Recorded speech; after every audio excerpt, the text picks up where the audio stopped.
Masa pengenalan lingkungan sekolah kelas 4 SD Canisius Karangbangun dengan tema Peranan Orang Tua dalam Pembelajaran Daring oleh C. Pisa Oktotriani.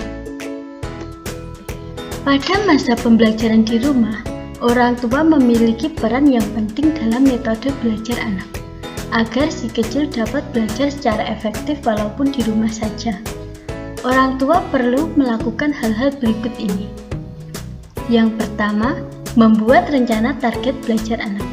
Situasi belajar di rumah memang kurang ideal seperti saat belajar di sekolah. Untuk itu, orang tua perlu membuat adaptasi dan target belajar yang realistis sesuai dengan kondisi rumah.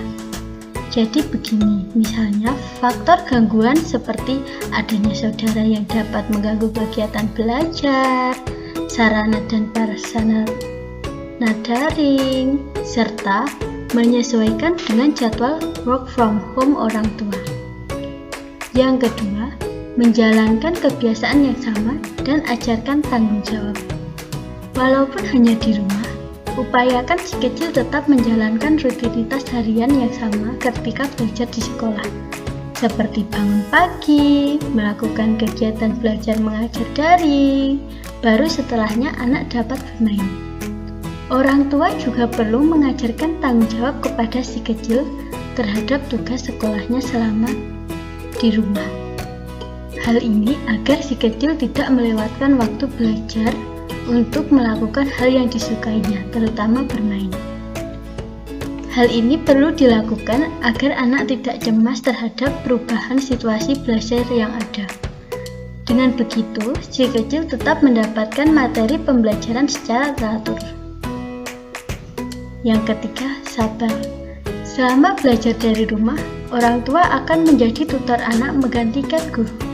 Untuk itu, perlu kesabaran dalam membimbing anak belajar.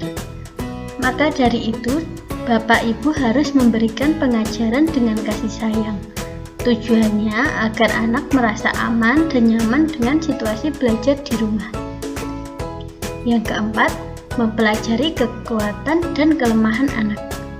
Mengetahui kekuatan dan kelemahan anak untuk belajar sangat penting agar materi pembelajaran mudah diserap olehnya. Jadi, orang tua harus kreatif dalam menggunakan media apapun untuk proses belajar di rumah.